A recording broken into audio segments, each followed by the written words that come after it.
of the many, many lines from the musical Hamilton that I can recite on command, that run through my head at all hours of the day and night, currently replaced, I'll admit, by Disney's Encanto, but sure to return, there is one whose presence has made itself known this week in particular. In Hamilton's final song, my classmate Lin-Manuel Miranda imagines him reflecting on his life and legacy, this legacy that's been his obsession from the first moment we meet him as a child in the Caribbean. Legacy, Hamilton asks, what is a legacy? It's planting seeds in a garden you'll never get to see. Now, according to the show notes and the very deep Hamilton fandom, the line is always understood as a play on a Greek proverb, which states, "A society grows great when old men plant trees in whose shade they know they shall never sit." Now, to my son's chagrin, as he is currently obsessed with Greek mythology, I am no expert on Greek proverbs, but I cannot count the number of times that I have told the story of Choni, the circle maker. The perfect Tu B'Shvat tale of a man walking to clear his head, coming across a woman in her later years diligently planting a tree, and not just any tree, our tradition teaches, but a carob tree, a carob that takes years, 70 in the story, though I learned this week probably more like 7 or so in reality, to bear fruit. And lest the metaphor be unclear at all, Choni asks the question, why are you planting a tree whose fruit you will never enjoy? Why are you planting seeds in a garden you'll never get to see? The answer, he's told, well, someone planted trees for me, and I am planting for those who will come after me. So each year, as Dr. King's birthday draws near, I'm touched anew that while it's always at a slightly different point in the cycle, his birthday always coincides with a reading in the beginning of the book of Exodus, the book and the story that shaped him as a person, a preacher, and an activist. The Exodus story was his story, as he so often preached and taught. And for him, it was also a story of planting seeds in a garden you'll never get to see.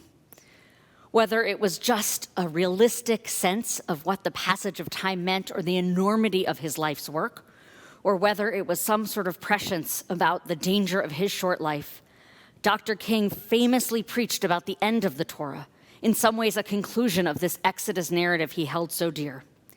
In fact, his very last public words, spoken in Memphis, Tennessee, just one day before he was assassinated, referred to that moment. He taught, like anybody, I would like to live a long life. Longevity has its place, but I'm not concerned about that now. I just want to do God's will. And God's allowed me to go up to the mountain, and I've looked over, and I've seen the promised land. I may not get there with you, but I want you to know tonight that we as a people will get to the promised land. Now, the next part of the Choni story takes us on a Rip Van Winkle-style adventure as Choni falls asleep for 70 years. Waking up from what I have to imagine was an excellent nap, he sees above him the strong trunk and bright leaves of a carob tree and a young girl picking its pods. "Was it your mother," he asks, "who planted this fruit?" No, she says. "It was my grandmother who planted this tree." Now, usually, you've probably heard it, usually the storytelling ends here. And we're all left with this beautiful tale about legacy and growth and planting for the future. But in the Talmud, actually, the story doesn't end there. Rather, we read that at that point, Choni returns to his home. And there he walks in to his own family, his own descendants, and he says, "Is the son of Choni HaMa'agal, Choni the circle maker, still alive?" And the people look and say, "No, his son passed away, but his grandson is still living." And he looks at these descendants of his and he says, "I am Choni HaMa'agal. It's me." And no one would believe him. And so he leaves somewhat dejected and goes to the house of study, the Beit Midrash, where he taught for so many years. And there he hears the scholars, the teachers saying, well, I mean, the law's as clear to us as it was in the days of Choni HaMa'agal. For whenever he came into this Beit Midrash, into this house of study, he would explain it for us. He would make clear any difficulties that we had. And hearing this legacy, he cries out, "I am he." But the scholars would not believe him, nor did they give him the honor due to him. Now, one way to read this, certainly through the Hamilton Burr lens, is of a man seeking glory, wanting credit for what he did and all those seeds that he planted, right? The Aaron Burr. He wants to be seen and known and recognized, and really, don't we all want that? Rabbi Chaim Schaffner notes that Honi discovers, even if it were possible to eliminate exile, right? To not have to live through the tough stuff and jump to the time of the redemption, the price he has to pay is the sacrifice of himself, right? Of his own lifetime. Schaffner teaches you can't go to a different time and still be yourself, or you can't jump ahead to a different time and still be yourself. We must be who we are, suggests the story in the Talmud. We each have our own role in the universe. Perhaps another way of reading and understanding this, as one of my students suggested recently, is that we can't skip to the end of a story without losing something profound. Now, if you've heard me talk about running, you've probably heard me say that I would love one day to finish a marathon. I just don't really want to run one. I've often told and retold the story of Rosie Ruiz, who, if you don't know, famously won the Boston Marathon, only to have it revealed later that actually she started the Boston Marathon, ran on her pace, got off the course, got on the tee, rode the tee through a significant chunk of mileage, and then got off, crossed the finish line to great acclaim. And I have to imagine that I would be willing to say everyone in this room would love to go to sleep right now and wake up to find the end of the pandemic, whatever that looks like. I am sure that many of us have wished it of challenges, of times of anxiety, of moments of uncertainty. We have said, I wish I could just fast forward. But what Honi learns, and what I think Dr. King teaches and models, is that to do that, to skip the work and go straight to the reward, is to lose something essential of yourself. My amazing colleague, Rabbi Rachel Barenblatt, writes, "We harvest from trees planted before we were born, and we plant trees so our children will have something to harvest after we are gone." This is both a literal and a metaphorical truth. And this planting and harvesting connects us across the generations, right? As my grandparents planted seeds which bear fruit in my grown-up choices, I plant seeds for the grandchildren and the students of my students who I may never know. She goes on to say, but as important as these vertical, like intergenerational connections are, we also depend on, and I loved this phrasing, she said, on horizontal connections in our own lifetimes.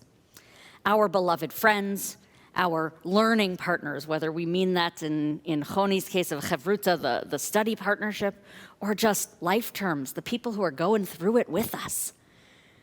Those people and those relationships keep us from dissociating from our own lives, as Honi ultimately did. Dr. King taught about and lived in what he termed beloved community, the people with whom he surrounded himself, the people who were dedicated to the same work and the same visions. And really, it was in beloved community that a guy named Honi became Honi HaMa'agal, a teacher known for both his intellect and his folk magic. It is in beloved community that we know ourselves most deeply. And it is in beloved community that we make change, first in ourselves, and then we pray in our communities and in the world. But wow, is beloved community hard. It's not accidental. It's not just a seed that we drop on the ground that miraculously sprouts up. It is planted and tended and watched and watered.